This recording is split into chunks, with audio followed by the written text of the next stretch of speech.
네, 안녕하십니까. 저는 분당 서울대학교 병원 신장내과 김세중입니다. 이렇게 수액치료 핵심 정리 시리즈에 초청해 주셔서 감사드립니다.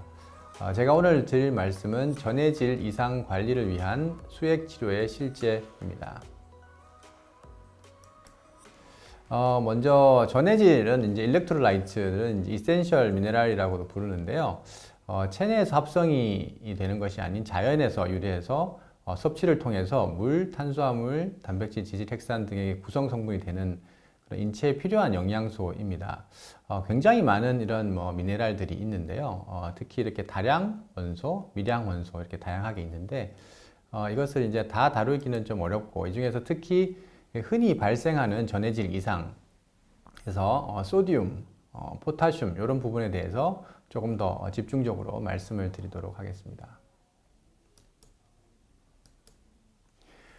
먼저 소디움부터 시작해 보겠습니다. 소디움이 이제 감소하는 소디움 혈액 검사 수치가 감소하는 것을 하이포나트레미아라고 부르고 나트륨, 또 소디움 이렇게 여러 가지로 부르는데 이제 얼마 전부터 소디움이라고 용어를 좀 통일하기로 해서 저는 이제 소디움이라고 말씀을 드리겠습니다.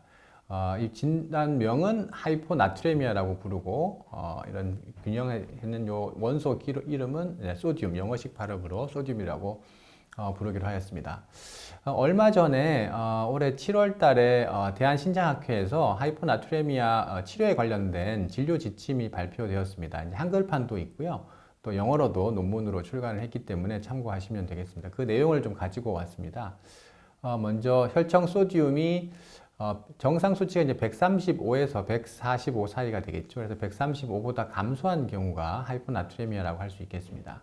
그렇게 되면 이게 이제 트루 하이포나트레미아인지 아닌지를 감별하기 위해서는 혈청 오스모랄 농도를 측정하게 되어 있습니다. 그래서 이것이 275보다 낮으면 이제 이게 트루 하이포나트레미아라고 하고 275보다 높은 경우에는 이런 다른 경우 이게 혈당 때문인지 혹은 다른 수도 하이포나트레미아 일으키는 원인 질환이 있는지를 감별하게끔 합니다.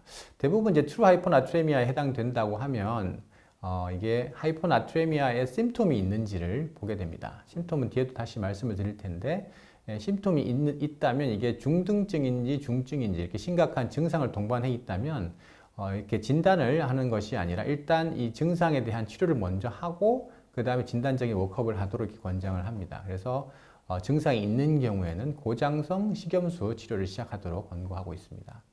증상이 없거나 이렇게 증상에 대한 치료를 하는 이제 시작을 했다면 이제 추가적인 워크업을 할 수가 있는데요. 그 두 번째 이제 검사하는 것이 이제 요 오스몰랄 농도가 되겠습니다. 그래서 혈장 오스몰랄 농도를 검사하고 그다음에 요 오스몰랄 농도를 검사를 하는데요. 이것이 이제 100보다 낮게 되면 오히려 이제 물을 많이 먹는 경우, 수분이라든지 저장성 식품이나 음료 같은 걸 많이 섭취하는 경우를 감별하게 되겠고요. 이것이 이제 100보다 높다고 하면 다음 단계로 요 소디움 농도를 측정하게 됩니다. 그래서 이것이 30보다 낮게 되면 책량이 감소했는지 증가했는지에 대해서 원인을 감별하고 이게 30보다 높다고 하면 책량에 따라서 이것이 이제 감소한 경우 혹은 이게 정상인 경우에는 이런 되게 이제 임상에서 많이 본 SIAD라고 부르는 부적절 항이뇨 증후군을 비롯한 이런 것들을 이제 감별하게 됩니다. 치료는 어떻게 하냐 하면요. 치료는 이제 증상 기초로 하도록 권고합니다. 특히 이렇게 오소몰랄 농도가 270보다 낮고 소디움 농도가 낮은 저장성 저나트륨 혈증에 있다면 일단 증상을 먼저 본다고 말씀을 드렸었죠. 그래서 이제 중등증 이상의 증상이 있는 경우면 고장성 식염수로 빨리 증상을 교정하도록 권장을 합니다. 특히 이게 하이포나트레미아가 있으면서 이런 증상이 있으면 이것은 뇌압이 증가되어 있는 상황을 얘기하기 때문에 굉장히 시급한, 응급한 상황이라는 것을 알고 계셔야 되겠습니다. 그래서 증상이 있는 하이포나트레미아는 빨리 교정을 해서 증상을 완화시키는, 뇌압을 낮추는 치료를 하는 것이 중요하다라고 아시면 되겠고요. 이제 증상이 없다면은 이게 급성이냐 아니냐. 급성이라는 정의는 이제 48시간 이내에 발생을 했느냐 아니면 48시간보다 더 긴 시간 동안 혹은 이런 시기를 알 수 없다면 만성으로 이제 감안을 하게 됩니다. 증상이 만약에 뚜렷하게 있고 그게 48시간 이내에 이렇게 떨어진 소견이 있다면 원인에 대한 치료를 하면 되겠고요. 그리고 이런 경우에는 교정하는 속도와 상관없이 교정할 수가 있기 때문에 고장식 식염수 투입하는 것이 가능하겠습니다. 급성에 해당되지 않으면 이제 만성에 맞춰서 치료를 하게 되고요. 이렇게 앞서 보셨던 것처럼 응급한 상황이 아니면 이런 여러 가지 검사를 통해서 원인에 대한 치료를 하면 되겠고, 그때의 이제 일반적인 치료의 방침은 체액량에 따라서 체액량이 감소돼 있다면 그러면 이런 충분한 수액을 보충하는 것이 중요하겠습니다. 이럴 때 이제 등장석 수액을 치료합니다. 되게 많이 쓰는 수액은 노말 셀라인이라고 부르는 0.9% 셀라인을 투여하도록 권장을 하고요. 만약에 이것이 이제 정상 체액량이라고 하면 그러면 상대적으로 이제 물보다 소금보다는 물이 더 많은 것이기 때문에 수분 제한을 하거나 그것을 유지가 되지 않을 때는 경구 소듐을 주거나 혹은 이런 그 밥탄 계열의 이런 그 아쿠아레틱스 수분을 빼는 그런 이제 수분 이뇨제를 사용할 수가 있겠습니다. 체액량이 증가돼 있다면 수분 제한 그리고 이제 이뇨제를 쓰거나 이런 또 밥탄과 같은 이런 약제들을 쓸 수가 있겠습니다. 이런 이제 치료의 원칙들에 대해서 한번 말씀을 드렸고요. 네, 수액을 그럼 얼마만큼 줘야 되느냐에 대해서는 사실 굉장히 많은 공식들이 나와 있었습니다. 한 예를 들어 보면 이제 2000년대 논문에 리뷰로 나와 있는 논문을 보면 이게 이제 아드로그 메디아스라는 포뮬라인데요. 이것이 이제 하버드 그룹에서 나왔던 제시했던 이런 이제 공식입니다. 근데 이것은 온고잉 그 로스가 없다라는 가정을 했다라고 되어 있는데 이게 무슨 얘기냐면 사람을 그냥 어떤 드럼통이라고 생각을 하고 거기에 일정한 농도를 맞춰주기 위해서 어떤 수액을 1리터 줬을 때 그 수액에 들어있는 소금 양에 따라서 혈청에 있는 소듐이 어떻게 달라질까를 예상하는 그런 공식입니다. 그래서 얼핏 보면 뭐 이렇게 좀 되게 팬시해 보이긴 하지만 근데 이게 계산 공식이 복잡한 데 비해서는 기본 가정이 많기 때문에 잘 맞지 않는 그런 단점이 있습니다. 그래서 한 2007년 정도 되니까 한 7년 정도 지났죠. 네, 그래서 이건 너무 복잡하다. 조금 더 간단한 공식이 없냐 해서 또 제시된 공식이 3% NaCl, 3% 셀라인을 주는 공식입니다. 이것은 체중 cc를 주면 1mg/L가 올라간다라는 뜻인데요. 이제 무슨 얘기냐면 내가 환자가 60kg다. 그러면 3% 셀라인을 60cc를 주면 환자가 1 올라간다. 이런 뜻입니다. 만약에 이제 보통 증상이 있을 때는 한 5 정도를 높여줘야지 증상이 해소된다고 되게 많이 얘기를 하고 있는데요. 그렇다면 60kg라면 60cc를 주는 것을 5번, 한 뭐 시간당 준다면 5시간 정도를 주면 5가 올라가겠죠. 그런 식으로 이제 계산을 해서 주는 것이 이제 2007년도에 권장이 되었습니다. 주는 방식은 그것을 이렇게 대개는 하루에 한 체중당 시간당 한 0.5씩 해서 주는 방식. 증상이 마일드하다면, 증상이 조금 더 심각하다면 1에서 2, 조금 더 이게 심각한 경우라면 코마나 이런 증상이 있으면 2에서 4 정도까지 주는 것을 권장하는데 이것을 이제 조금 더 정리를 해가지고 2014년도에 또 한 7년이 지났죠. 2014년도에 이런 관련된 하이포나트레미아의 치료에 관련된 가이드라인이 발표가 되었습니다. 여기서 이제 제시했던 바가 앞서 말씀드렸던 그 2007년에 나왔던 공식을 근거로 해서 3% 셀라인을 체중당 2cc를 20분 동안 2번 줘라. 이건 앞서 말씀드린 공식으로 따르면 체중당 2cc를 2번 주는 거니까 4 정도로 올려주는 셈이죠. 그래서 4 정도를 일단 올려주고 증상이 있는 경우에 이후에 1시간, 6시간, 12시간을 보면서 이제 증상이 해소가 되는지, 교정이 되는지, 또 소듐 레벨이 어떤지를 시간마다 체크를 해서 이후에 이제 환자에게 어떻게 치료를 할지를 봐라라고 이제 권장하는 내용이 발표가 되었습니다. 근데 이제 2014년에 발표됐던 가이드라인을 보면 알 수 있는 것이 이렇게 제시를 하긴 했는데 관련된 에비던스가 없었습니다. 그러니까 케이스 시리즈라든지 몇 개, 보통 뭐 한 5개 혹은 뭐 10개 내외 정도의 케이스 시리즈를 가지고 이런 가이드라인을 만들었기 때문에 에비던스가 없었습니다. 그러니까 에비던스 레벨이 굉장히 낮은 거죠. 전문가 어떤 추천하는 정도의 수준이었기 때문에 그래서 이제 저하고 어떤 멀티센터를 해가지고 이런 이제 하이포나트레미아를 교정하는 레지멘을 가지고 어떻게 교정하는 것이 좋을지에 대해서 이제 전향적인 임상 시험을 한번 진행을 했었습니다. 그래서 한 구는 볼루스군으로 약을 주고 한 구는 전통적인 방법인 컨티뉴어스 인퓨전 하는 방법 2가지 레지멘을 가지고 그냥 그 심토마틱 하이포나트레미아가 있을 때 이게 어떻게 이제 환자에게 도움이 될 것인가를 한번 교정을 해봤는데요. 한번 생각 한번 해보시기 바랍니다. 이게 이제 교정이 하는데 빨리 증상은 가장 이상적인 것이 어떤 방법일까 한번 생각을 해보면 환자에게 초기에는 빨리 3% 셀라인을 빨리 줘서 증상을 교정을 하되 또 이게 너무 갑자기 많이 교정되면 그 오스모틱 디말레이션 신드롬이라는 이런 또 합병증이 생길 수가 있기 때문에 초기에는 빨리 교정하고 이후에는 천천히 교정하는 방법이 가장 이제 이상적이라고 생각할 수가 있겠습니다. 두 가지 방법을 해보면 초기에 이렇게 빨리 교정하고 이후에는 천천히 교정하는 방법과 어느 정도까지 계속 교정을 하다가 목표까지 도달하면 이제 그만 주는 방법 이렇게 두 가지가 있을 텐데 어떤 것이 조금 더 효과적이면서 안전한 방법일까? 한번 이걸 테스트를 해봤더니 아무래도 이쪽이겠죠. 네, B 방법일 텐데 이 방법을 했던 방법이 이제 볼루스를 투여했던 분이 이 방법이었습니다.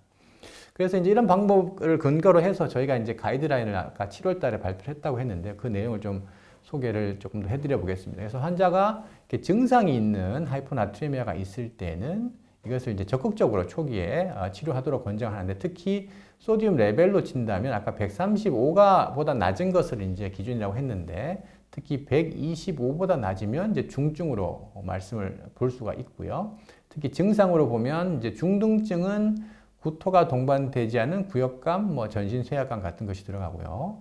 아주 중증은 이제 아주 심각한 경우인데 중증은 구토, 혼미, 이런 그 발작 혼수와 같은 이런 증상이 아주 심한 경우를 볼 수가 있겠습니다. 이런 이제 중등증 혹은 중증의 어떤 증상이 있는 환자분들에서는 적극적인 치료를 하도록 권장을 하고 특히 앞서부터 말씀드린 것처럼 볼루스로 투여하는 것을 권장합니다.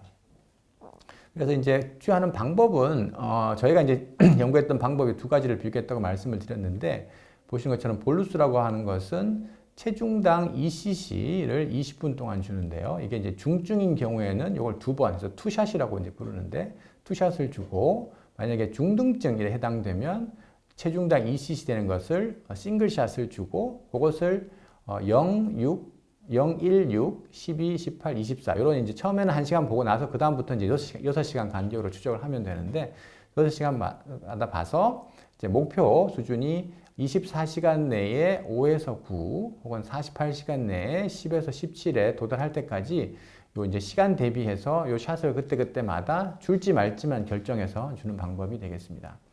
이제 전통적으로 많이 했던 방법은 그렇지 않고 그냥 3% 셀라인을 중등증이면 체중당 0.5cc per hour를 해서 컨티뉴어스 주는 방법 그리고 이제 체중당 혹은 중증인 경우에는 1cc로 주는 방법 이런 방법들이 있는데 이것도 마찬가지로 똑같이 이렇게 투여 시간 대비해서 속도를 조절하는 레지멘으로 사용해 볼 수는 있겠습니다. 이제 다른 경우에 추가적으로 이런 3% 셀라인 이외에도 쓸 수 있는 것들을 한번 말씀을 드려보면 특히 이제 심부전이 동반돼 있을 경우 하트페일러가 동반돼 있으면서 하이포나트리미아가 있는 경우에는 이제 톨밥탄이라는 치료가 또 저희가 한 가지 또 가지고 있는 무기가 되겠죠. 이제 밥탄 계열의 약 중에 이제 지금 현재 우리나라에서 쓸 수 있는 약제가 이제 톨밥탄인데요. 특히 이제 심부전인 경우 볼륨 오버로드가 동반돼 있는 하이포나트리미아인 경우에는 톨밥탄이라는 약을 사용해 볼 수가 있겠습니다. 리버 디지즈에 대해서도 초기에는 데이터가 많이 있었지만 이게 이제 간 독성에 관련된 문제가 있어서 이런 그 간 경화증과 같은 간 부전에 의한 하이포나트레미아에서는 톨밥탄은 권고되지가 않겠습니다. 네, 이렇게 해서 하이포나트레미아 관련된 치료는 요약해 볼 수가 있겠습니다. 다음으로 이제 하이퍼나트레미아로 한번 가보겠습니다. 이번에는 이제 소듐 레벨이 많이 올라가는 경우가 되겠죠. 올라가는 경우에 이제 그림은 제가 해리슨을 교과서에 근거한 내용을 소개해 드리겠습니다. 특히 이제 하이퍼나트레미아가 있으면 일단 ECF, 그러니까 볼륨 스테이터스가 많은 경우에는 특히 이런 소디움이 많이 들어온 경우가 되겠죠. 이런 하이퍼토닉 셀라인이라든지 이런 어떤 소디움 바이카보네이트와 관련된 이런 수액들 때문에 소디움이 증가한 경우를 먼저 감별할 수가 있겠고요. 그렇지 않은 경우라면 그 다음에 일단 보는 검사 중에서는 유린 오스몰라리티를 가지고 원인을 감별하게 됩니다. 유린 오스몰라리티가 올라가 있으면 오스모틱 다이ure시스 혹은 솔루트 다이ure시스라고 부르는 현상이 의심해 볼 수가 있겠고 이런 그 오스몰 농도가 감소되어 있다면 워터 다이ure시스와 관련된 접근을 해야 되겠습니다. 특히 스판 유린인 경우에는 유린 오스몰라리티를 봐서 300 이상인 경우에는 솔루트 250 미만인 경우에는 워터 다이어시스 쪽으로 이제 감별을 하게 됩니다.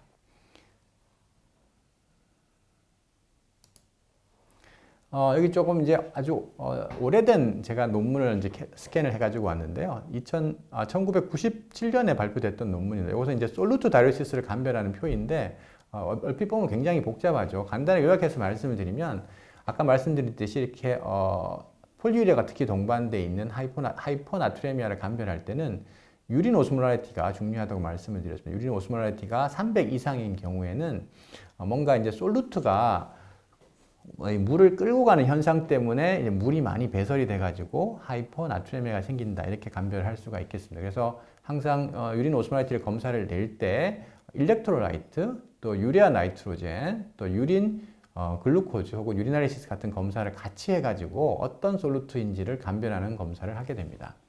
그래서 이제 일렉트로라이트 때문인지 혹은 유레아 때문인지 혹은 글루코즈 때문인지 이런 것들을 이제 한꺼번에 확인하려면 이런 검사를 같이 내서 원인을 감별해 볼 수가 있겠습니다.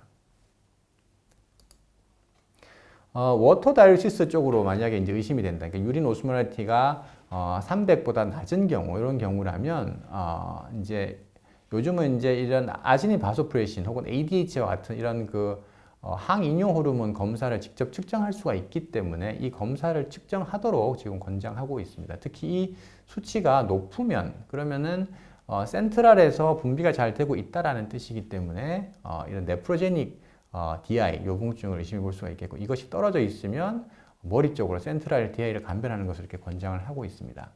근데 실질적으로 이 검사가 생각보다 그렇게 임상에서 많이 교과서에서는 추천하고 있지만 임상에서는 이렇게 많이 쓰이고 있지는 않은데, 그 이유가 되게 검사를 내게 되면 방법이 조금 복잡하기도 하고, 이걸 이제 수탁에서 위탁해서 검사를 해야 되기 때문에 보통 3일에서 한 일주일 정도까지 좀 검사 결과가 나오는데 지체되기 때문에, 그런 현실적인 문제 때문에 요 검사가 이렇게 많이 쓰이고 있지는 않지만, 이런 것들이 좀 만약에 현실적으로 해결이 된다면 하이퍼나트리아 감별 진단에 많이 도움이 될 것으로 생각합니다. 대개 이렇게 이제 감별하는 방법을 말씀을 드렸는데요. 실질적으로 이제 어떤 경우가 많냐 이렇게 보면, 하이퍼나트레미아 이제 역학조사, 에피데미올로지를 보면 대개 이제 소디움 개인을 직접 하는 경우도 있고, 폴리유리가 동반된 경우, 또 콩팥이 갑자기 나빠져서 이런 요붕증, 네프로제닉 DI가 동반되는 경우, 또 열이 나거나 설사나 이런 걸 통해서 수분을 많이 잃어버리는 경우, 이런 경우들처럼 다양한 원인들이 있다고 합니다.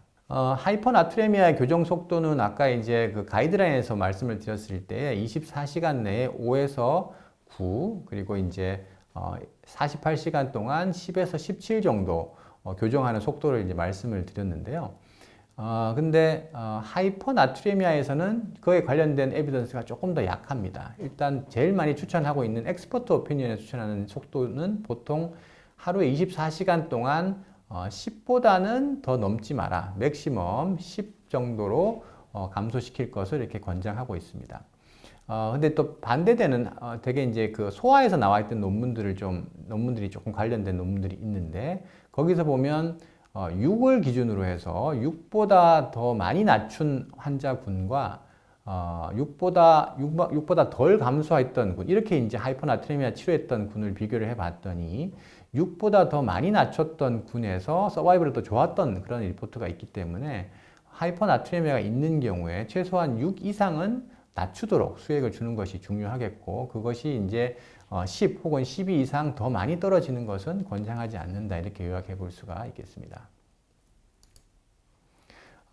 이렇게 이제 감별을 하게 되면 이제 수액 치료를 해야 될 텐데요. 수액 치료도 마찬가지로 급성인 경우와 만성인 경우는 구분해서 접근을 합니다. 대개 이제 증상이 있거나 급성인 경우에는 조금 더 빨리 교정을 하도록 권장을 합니다. 그래서 수액을 많이 투여할 것을 권장하고, 크로닉인 경우에는 그것보다 상대적으로 교정하는 속도가 조금 더 낮출 수가 있겠습니다. 주로 이제 주는 수액은 어떤 수액을 선택하느냐 하면 볼륨 스테이터스를 기준으로 선정을 많이 하는데, 하이포볼레미아가 있다면 초기에 볼륨을 일단 교정시키는 목적으로 볼륨과 관련된 수액을 먼저 줍니다. 그래서 노말 셀라인이라든지 아이소토닉 셀라인, 혹은 합 셀라인이라든지, 혹은 처음에 이제 밸런스드 크리스탈로이드와 비롯한 이런 그 아이소토닉 크리스탈로이드를 먼저 투입을 하고, 어떤 볼륨 스테이터스가 교정이 되고 나면 이후에 5% 덱스로즈 같은 수액으로 전환할 것을 되게 많이 추천을 합니다. 이 환자 볼륨 스테이터스가 유볼레미아라고 하면 5% 덱스로즈를 주면 되겠고요. 하이퍼볼레미아가 있다면 그러면은 5% 덱스로즈를 주면서 루프다이오틱스와 같은 이뇨제를 같이 써서 볼륨 스테이터스를 교정하는 것을 권장합니다.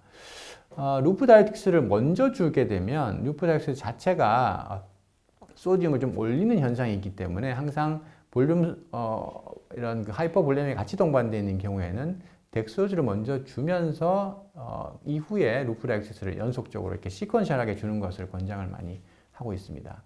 특히 이렇게 하이퍼나트레미아가 있는 경우에는 다른 전해질 장애, 칼슘이라든지 마그네슘, 포타슘의 불균형이 같이 있는 경우가 있기 때문에 이런 것들도 같이 확인해서 교정해 줄 것을 권장합니다. 이런 볼륨 데피시이 있을 때에 일단 먼저 교정해 볼 수 있는 수액은 말씀드린 대로 아이소토닉 셀라인을 주거나 혹은 이런 그 밸런스드 크리스탈로이드를 줄 수가 있는데요. 대개 이제 많이 쓰는 것이 락테이티드 링거 솔루션이라든지 이런 수액들을 사용할 수가 있겠습니다. 특히 이런 그 하이퍼나트레미아에는 메타볼릭 에소시스라든지 하이포칼레미가 동반된 경우에는 이제 이 수액을 줄 수가 있고요. 근데 이런 수액의 특징이 이런 수액의 밸런스 크리스탈로이드에는 포타슘이라든지 이런 또 바이카보네이트와 같은 알칼리가 같이 이렇게 섞여져 있는 경우가 많기 때문에 환자가 만약에 하이퍼칼레미아가 있거나 메타볼릭 알칼로시스가 있는 경우라면 이런 밸런스드 크리스탈로이드를 주시면 안 됩니다. 왜냐하면 그 수액 안에 포타슘과 알칼리가 섞여 있기 때문에 이럴 때는 이 수액을 주지 않고 이런 그 노멀 셀라인을 베이스로 한 수액을 주셔야 되겠고요. 이런 경우가 해당되지 않는다면 어떤 수액이든 다 가능하겠습니다. 환자가 만약에 포타슘이 같이 감소되어 있는 경우라면 합셀라인에다가 포타슘을 섞어서 주는 수액을 줄 수가 있겠고요. 가능하면 환자 볼륨 데피시시 아주 심하다면 노멀 셀라인에다가 포타슘을 섞어서 주는 수액을 줄 수가 있는데 이렇게 되면 좀 오스몰이 높아지기 때문에 수액량이 많아질 때는 이런 그 혈관에 스롬보플레바이트가 잘 생길 가능성이 있어서 가능하면 합셀라인에다가 포타슘을 섞어준 수액을 먼저 추천을 하고요. 근데 볼륨 스테이스가 아주 혈압도 많이 떨어지고 급박한 상황이다. 그럴 때는 노멀 셀라인을 같이 섞어줄 수가 있겠습니다. 노모볼레미아가 도달하게 되면 이후에는 합셀라인이라든지 또 소듐 레벨에 따라서 5% 덱스로즈를 줄 수가 있겠고요. 조금 더 낮은 이런 그 대개 이제 그 소아나에서 많이 쓰는 수액 중에 하나가 이제 쿼터셀라인이라는 것이 있는데 이런 수액들은 헤몰라이시스 가능성이 좀 높기 때문에 가급적이면 이제 추천하지는 않겠습니다. 주는 수액량은 이제 얼마나 줘야 되느냐, 뭐 그런 것은 사실 좀 이것도 사실 굉장히 복잡합니다. 일단 주는 수액은 기본 원칙은 말씀드린 대로 소디움 교정은 5% 덱스로즈를 기반으로 이제 주게 되는데 만약에 환자가 볼륨 스테이터스가 많이 감소돼 있다, 하이포볼레미아가 있다고 하면 이런 노멀 셀라인이라든지 또 밸런스 크리스탈로이드라든지 뭐 이런 수액들을 줄 수 있다고 말씀드렸고 볼륨 스테이터스가 교정이 되고 나면 그다음에 5% 덱스로즈를 이어서 줄 수가 있겠습니다. 5% 덱스로즈를 얼마나 줘야 될지는 다음 이제 세 가지 영역으로 좀 구분해서 접근을 합니다. 먼저 환자의 그 워터 데피시이 얼마나 있느냐를 가지고 계산하는데 이거는 지금 현재 환자가 그동안 수분을 얼마나 잃어버린 상황이냐를 이제 추정하는 것인데요. 제일 많이 쓰는 공식이 이런 그 소듐 현재 레벨을 가지고 보는 것입니다. 그래서 140을 기준으로 해서 140분의 현재의 소듐 레벨에다가 1을 빼고요. 요 값을 가지고 토탈 바디 워터를 나타내는 체중 곱하기 남자 같으면 0.6, 여자 같으면 0.5를 곱한 이런 공식이 이제 가장 많이 추천되는 공식입니다. 헤마토크릿이라든지 다른 방법으로 계산하는 공식도 마찬가지로 있고요. 워터 데피시트를 활용한 공식 중에 아까 이제 하이포나트레미아 할 때 아드록 메디아스 포뮬러가 있다고 했는데 이 공식도 마찬가지로 하이퍼나트레미아도 쓸 수가 있기는 한데 조금 복잡합니다. 또 하나 이제 고려해야 될 것이 워터 데피시트는 과거에 환자가 잃어버린 수액에 대해서 말씀을 드리는 거라면 현재 이제 환자가 계속 또 지금 잃어버리고 있는 중이다. 온고잉 로스가 계속 발생한다고 하면 그것을 같이 감안해 주어야지 이런 그 소듐 레벨이 교정이 될 수가 있겠죠. 계속 환자가 잃어버린 거 더하기 현재도 계속 워터 다이어시스를 계속 하고 있다면 그것을 계속 보충해 주지 않으면 추가적으로 소듐 레벨이 다시 올라갈 테니까 그래서 워터 데피시트 더하기 현재 온고잉 로스를 보태서 이렇게 계산을 해 주어야 됩니다. 이건 사실 조금 공식이 나온 것이 좀 복잡한데요. 이것을 이제 일렉트라이트 프리 워터 클리어런스라고 이렇게 부르는데 환자의 하루 중 보는 소변 양을 가지고요. 거기서 1 빼기 해서 이 혈청에 있는 플라즈마의 소디움 레벨 분의 유린의 소디움 더하기 포타슘 이렇게 한 공식을 가지고 이를 뺀 그 수치만큼 소변량을 계산해서 이렇게 나온 공식의 양 수분량만큼 5% 덱스를 추가로 더 주라 뭐 이렇게 이해하시면 되겠습니다. 만약에 예를 들어서 이 공식을 뭐 간단하게 설명을 드리자면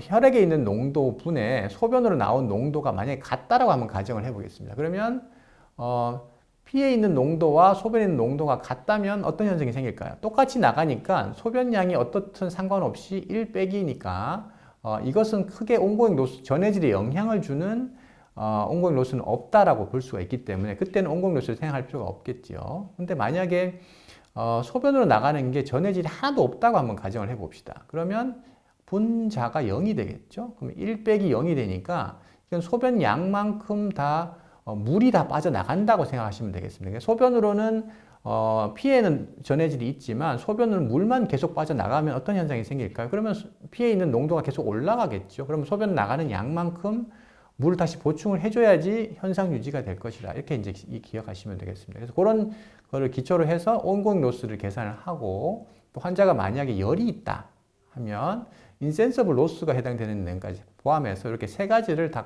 고려를 해서 수분을 보충해 주는 것을 해야지 이제 소디움 레벨이 교정이 된다 이렇게 되어 있고 그런 내용들이 이렇게 해리슨에도 같이 구분되어서 토탈 이 세 가지를 다 고려해서 주어야 된다라고 되어 있습니다. 어떻습니까? 여러분은 굉장히 복잡하지 않습니까? 네, 이것으로도 제가 하이포나트레미아 임상시험을 한번 하면서 하이포도 한번 해봐야 되겠다고 해가지고 이거 세 가지를 고려한 임상스터디를 한번 짜가지고 이렇게 한번 시행할 수 있겠냐라고 해봤더니 이걸 할 수 있는 사람이 아무도 없더라고요. 네, 그래서 이거 좀 문제가 많다 그래가지고 사실 요거는 지금 현재 한 진행 중에 있는 연구를 잠깐만 소개해 드리겠습니다. 그래서 똑같이 하이퍼나트레미아를 교정하는 공식을 조금 더 간단한 방법은 없을까 좀 고민을 해가지고 좀 만든 프로토콜인데요. 되게 이제 많이 쓰고 있는 추천해도 말씀드렸던 내용이에요. 컨티뉴스 레지멘이 되겠습니다. 그래서 하이퍼나트레미아가 있으면 5% 덱스로즈를 주는데 제일 기본적으로 주는 수액의 속도는 1.35ml per kg per hour를 주시면 됩니다. 이런 속도로 해서 컨티뉴스하게 주고요. 만약에 앞서 이제 나왔던 그 일렉트로라이트 프리워터 클리어런스를 감안해서 이런 혈액에 있는 농도 분의 소변의 농도 한 것이 0.5보다 낮다고 하면 이 속도를 곱하기 2해 주는 공식 이렇게 하면 조금 더 간단해지지 않나요? 네, 그래서 이렇게 주는 방법이 하나가 있고요. 조금 더 간편한 방법 볼루스 주는 레지멘은 6, 7, 8이라고 제가 이제 좀 했는데 보통 5% 덱스로즈를 한 3ml per kg를 주면 1이 떨어진다고 보통 같이 알려져 있거든요. 그래서 이렇게 이제 6, 7, 8에서 이런 그 환자 상황에 맞춰서 5% 덱스로즈 워터를 주는 거를 이렇게 한 시간에 걸쳐서 주는 수액의 속도를 가지고 교정하는 그런 이제 임상 시험을 지금 진행 중에 있습니다. 이 결과가 조금 나오게 되는 한 2, 3년 정도면 결과가 나오지 않을까 싶은데 조금 더 하여튼 좀 간단한 공식을 만들어서 이렇게 환자분에게 진료를 할 때 조금 더 도움이 될 수 있는 쉽게 쓸 수 있는 공식들을 계속 좀 만들어가는 노력을 하고 있다. 그렇게 기억해 두시면 좋겠습니다. 되게 이제 이렇게 주사로 투입하는 방법을 말씀을 드렸는데 경구로 물을 주면 안 되냐 이렇게 또 생각해 볼 수가 있겠습니다. 경구로도 주셔도 됩니다. 단 이제 다음과 같은 조건을 좀 만족을 해야 되는데요. 환자가 이제 정기적으로 이렇게 수액을 줄 수가 있어야 되고 환자의 위장관 어떤 운동에 문제가 없어야 되고 환자가 변비가 있거나 이러면 안 되고요. 환자가 또 흡인의 가능성이 없는 경우, 그러니까 환자에게 물을 경구로 많이 투여를 해도 안전한 경우라고 말씀을 요약해 볼 수가 있겠죠. 이런 경우라면 경구로 투여할 수가 있는데 대개 이제 너무 소디움 농도가 높을 때는 안 되고 소디움 레벨이 150보다는 낮은 경우에 또 이런 상황에 만약 해당이 된다고 하면 그러면 경구로 이렇게 일정한 양을 나눠서 예를 들어서 250cc를 하루 4번 나눠 준다 그러면 이게 1리터 주는 셈이 되니까요. 네, 이런 정도로 해서 경구로 주는 방법도 이런 경우에는 고려해 볼 수가 있다. 근데 만약에 환자가 150보다 높은 상황이다. 그럴 때는 IV로 주는 것을 먼저 추천을 드릴 수 있겠습니다. 네, 소디움을 한번 길게 한번 쭉 한번 와 봤는데요. 이번에 이제 칼륨에 대해서 2가지 정도 요약을 한번 해보겠습니다. 저칼륨 혈증은 상대적으로 고칼륨 혈증보다는 더 흔합니다. 그런데 고칼륨 혈증에 비해서 생명에 위독할 만큼 응급사항은 좀 덜 생기는 것으로 알려져 있습니다. 하지만 요건 이제 이상감각이라든지 또 근위압감 같은 운동신경 장애를 호소하는 분들이 많기 때문에 이런 것이 있을 때는 혹시 칼륨은 괜찮은가 확인해 보도록 권장을 합니다. 대개 이런 칼륨의 레벨이 감소함에 따라서 이런 관련된 신경 관련된 증상이라든지 뭐 심각하면 심혈관계 증상까지 나타날 수가 있겠습니다. 감별 진단을 하는 것을 좀 소개해 드리면 사실 이것도 해리슨이 가지고 있는 표를 가지고 왔는데 굉장히 복잡하죠. 네, 복잡해서 이걸 조금 더 간편하게 좀 요약을 한번 해보겠습니다. 먼저 쭉 있는데 특히 여기 동그라미 친 부분을 좀 보시면 되겠는데 특히 하이포칼레미아를 감별 진단하실 때는 유린 칼륨이 증가해 있느냐 이게 리날 로스이냐 아니냐를 먼저 감별 한번 하시는 게 중요하고요.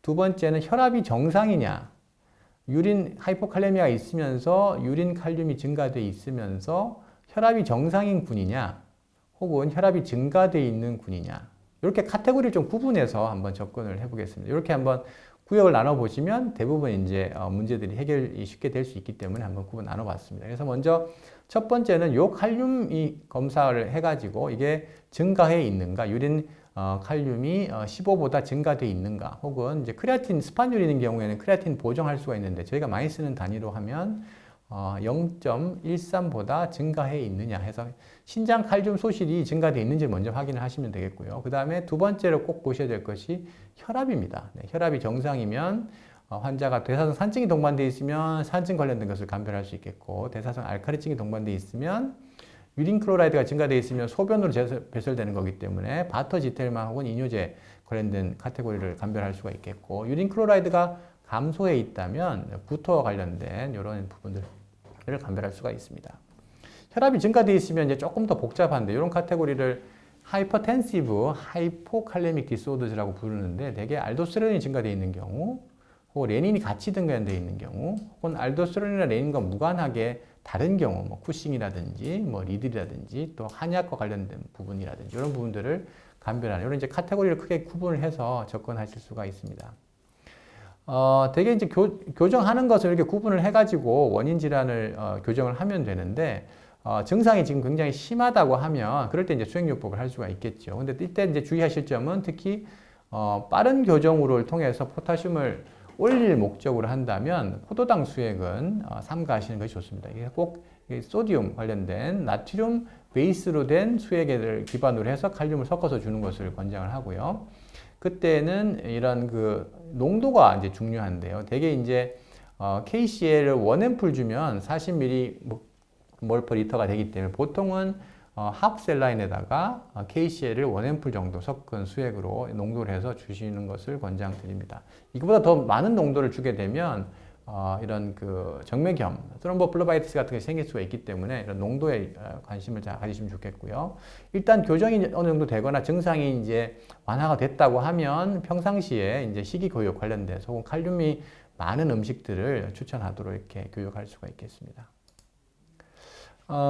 뭐 간단하게 이제 퀴즈처럼 한번 가지고 와봤는데요. 한번 볼까요? 이제 소변 검사의 칼륨과 혈압이 중요하다고 말씀을 드렸는데 소변의 칼륨이 감소돼 있고 혈압은 정상이다. 이런 경우라면 어떤 경우가 있을까요? 환자가 잘 섭취를 잘 못한 경우가 되겠죠. 리나로스가 아니니까 잘 못 먹는 경우에서 뭐 수술 후 영양 결핍이나 거식증 같은 것이 있겠고요.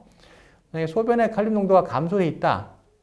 근데 혈압이 정상이다. 또 이런 경우라면 또 이게 이 소변으로 빠지는 경우 이외에는 또 세포 속으로 이동하는 경우가 있겠습니다. 그래서 인터널 밸런스로 해서 포타슘이 또 시프트를 할 수가 있기 때문에 뭐 갑상선 기능 항진증이 있다든지 또 이런 그 주기성 마비도 저칼륨 혈증과 동반돼서 생길 수가 있기 때문에 이렇게 섭취 감소 혹은 뭐 이런 그 인터널 시프트가 있는지 이런 것들을 이제 병력을 통해서 추정을 해볼 수가 있겠습니다.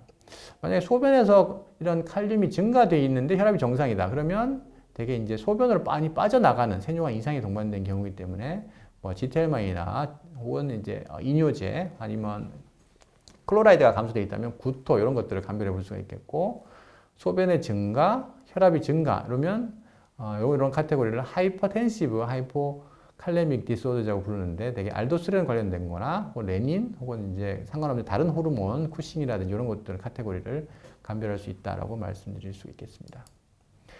그래서 만약에 거식증과 관련된 뭐 증례인데요. 이런 경우라면 지금 현재 증상이 되게 마비도 있고 기력 저하가 있다고 하면 현재 수액을 셀라인 베이스로 된 포타슘을 섞어서 줄 수가 있겠고요. 이게 충분히 않으면 주기적으로 이렇게 주기도 합니다. 당연히 원인 치료를 해야 되기 때문에 정신과 관련된 이런 약물들도 같이 고려를 하는 것이 좋겠고요. 이게 만약에 주기성 마비가 있다 이런 경우에는 환자가 평상시에도 괜찮다가 어떤 특정한 이런 컨디션이 되면은 칼륨이 이렇게 시프트가 돼가지고 떨어지는 경우이기 때문에 증상이 있을 때만 경구약을 주거나 혹은 증상이 경구약으로 교절되지 않으면 아까와 같은 이런 셀라인 베이스드 포타슘 플루이드를 줄 수가 있고요. 예방적으로 이게 빈도가 너무 잦게 되면 아세틸졸라마이드 같은 약제를 예방적으로 쓸 수도 있겠습니다. 소변으로 가는 배설되는 칼륨이 높고 혈압이 정상인 경우면 그런 것 중에 하나가 이제 대표적인 게 지텔만 증후군이라는 것이 있는데요. 이런 경우라면 유전자 검사를 통해서 이제 확인할 수가 있겠고 환자가 증상이 이렇게 굉장히 심하다라고 하면 그때는 마찬가지로 이런 셀라인 베이스 포타슘 수액을 줄 수가 있겠고 먹는 약으로 이건 계속 빠지는 병이기 때문에 먹는 포타슘 혹은 이제 마그네슘 이런 것을 환자의 증상에 맞춰서 이렇게 약제를 선정해 볼 수가 있겠습니다. 만약에 칼륨이 낮고 소변 배출도 증가되어 있는데 혈압이 높다. 그러면 이제 혈압이 높은 상황을 봐야 되기 때문에 알도스테론부터 시작해서 알도스테론, 레닌, 코티졸 이런 순서대로 호르몬에 관련된 검사들을 확인해서 원인에 해당되는 치료를 할 수가 있겠습니다. 칼륨이 높은 경우를 한번 볼까요? 이제 요거는 이제 5.5보다 높은 경우, 하이퍼칼레미아가 있겠습니다. 이런 것은 빈도상으로는 하이포칼레미아보다는 낮지만 부정맥이 생기면 급사할 수가 있기 때문에 이건 굉장히 응급한 신속한 조치가 필요한 그런 이제 컨디션으로 볼 수가 있겠습니다. 그래서 하이퍼칼레미아가 항상 있으면 먼저 이게 생체 징후, 혈압이나 맥박이라든지 또 심전도까지 확인할 필요가 있어 확인을 하고 이게 응급한 상황이 아닌지를 먼저 감별하는 것이 굉장히 중요하겠습니다. 그래서 칼륨이 특히 6.5보다 높은 경우라면 꼭 심전도를 확인해서 심전도 이상이 없는지 그 다음에 이게 수도 하이퍼칼레미아는 아닌지 이런 단계적으로 접근해 볼 수가 있겠고 만약에 심전도 이상이 있다 그러면 이거 아주 응급한 상황입니다. 그런 경우에는 칼슘 글루코네이트를 주거나 아니면 혈액 투석까지 해야 되는 상황인지를 꼭 감별을 해야 되고요. 이런 경우는 이제 부정맥이 지금 있는 상황이면 빨리 조치가 필요하기 때문에 가장 빨리 조치하는 방법이 되겠고요. 네, 해서 칼륨이 6.5 이상 증가되어 있는 경우라면 심전도를 확인해서 심전도 이상이 있는지를 보게 되고 이 이상이 있다라고 보시면 이건 굉장히 응급한 상황이어서 빠른 조치가 필요합니다. 그래서 수분 내 효과를 보일 수 있는 치료가 칼슘 글루코네이트를 줘서 칼슘을 줘서 멤브레인을 스테빌라이저 해주는 치료를 먼저 할 수가 있겠고 바로 이제 칼륨을 제거할 수 있는 혈액 투석까지 고려할 수가 있겠습니다. 조금 이제 여유가 있거나 투석을 하는데 좀 시간적인 확보가 필요하다고 생각이 되면 인터널 시프트를 시키는 약제 중에서 30분 이내 효과가 보일 수 있는 빠른 치료 중에 하나가 인슐린과 포도당 주사가 있겠습니다. 인슐린과 50% 덱스트로즈 수액을 같이 주게 되면 인터널 시프트를 통해서 칼륨을 낮춰주는 치료를 할 수가 있겠습니다. 흡입기를 사용할 수 있는 경우라면 흡입기를 쓸 수도 있겠고요. 또 환자가 메타볼릭 에이소시스가 있다고 하면 소디움 바이카보네이트를 줘서 인터널 시프트를 유도할 수가 있겠고요. 또 만약에 환자가 볼륨 오버로드가 동반돼 있다 그러면 루프 다이렉틱스와 같은 이뇨제를 통해서도 칼륨 배설을 촉진시킬 수가 있습니다. 칼륨 교환 수지도 사용할 수가 있는데 이것은 보통 대변을 통해서 배설되기 때문에 시간적으로 조금 더 수시간 이상 소요가 될 수가 있기 때문에 만성적인 치료 혹은 앞선 치료를 다 하고 나서 이어서 할 수 있는 그런 치료로 고려할 수가 있겠습니다. 하이퍼칼레미아 감별 진단을 보면 해리슨을 보시면 이렇게 또 굉장히 복잡한 표가 있습니다. 그래서 이것을 좀 구획화 해가지고 동그라미를 제가 좀 이렇게 쳐봤는데요. 이렇게 구획 나눠서 한번 접근을 해보겠습니다. 먼저 누누이 말씀드리지만 하이퍼칼레미아는 응급한 상황인지 아닌지를 꼭 감별해야 되기 때문에 수치가 6.0 혹은 6.5 이상 증가해 있다면 심전도를 꼭 확인을 먼저 해보셔가지고 응급한 상황인지에 대해서 먼저 조치가 필요하겠고요. 응급한 상황이 아니다라고 판단이 되면 이게 첫 번째로 가성 고칼륨 혈증이 아닌지 수도 하이퍼칼레미아가 아닌지를 체열을 어렵게 했거나 혹은 다른 이런 그 혈액적인 이상 소견이 있지 않은지를 확인하는 것이 중요하겠고요.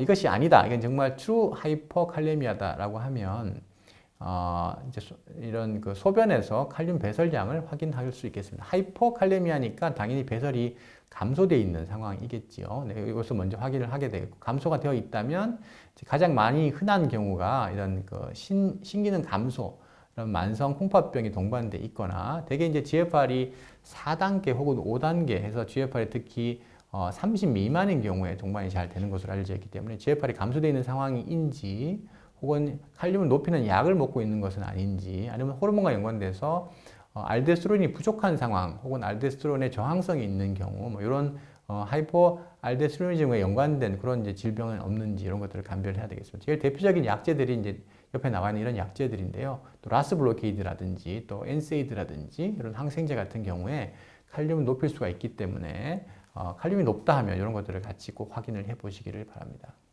만약에 원인 질환이 교정이 가능하면 교정을 하면 되겠고, 그렇지 않은 경우, 콩팥이 나쁘다 그러면 뭐 콩팥을 다시 이렇게 회복시킬 수 있는 방법이 없으니까, 그런 경우라면 꾸준히 이제 장기적인 교육이 필요하겠습니다. 이런 저칼륨식이라든지 변비 조절 혹은 교환 수지 같은 것들을 같이 사용해 볼 수가 있겠습니다.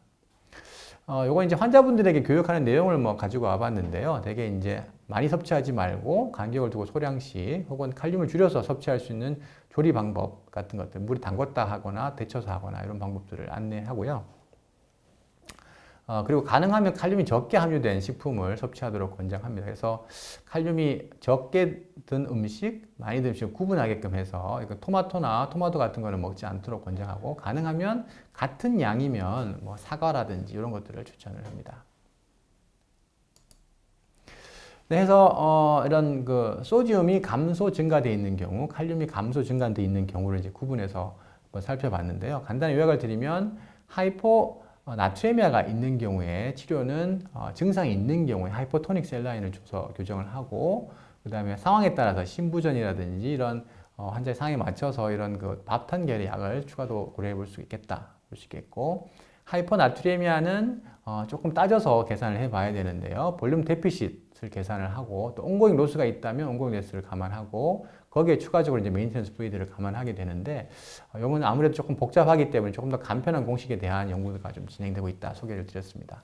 하이포칼레미아는 간편한 접근하는 방법들은 유린 포타슘이라든지 혈압이라든지 이런 이제 카테고리를 말씀을 드렸고, 교정을 할 때는 셀라인 베이스드 포타슘 믹스가 되는 이런 수액들을 주고, 장기적으로는 포타슘 리치 다이어트를 설명할 수 있겠고요. 하이퍼칼레미아는 일단 심전도 이상이 동반되어 있으면 응급한 상황이다. 그래서 빠른 치료가 필요하고, 장기적인 치료로는 포타슘을 제한하는 시기를 할 수 있다. 이렇게 요약해 볼 수 있겠습니다.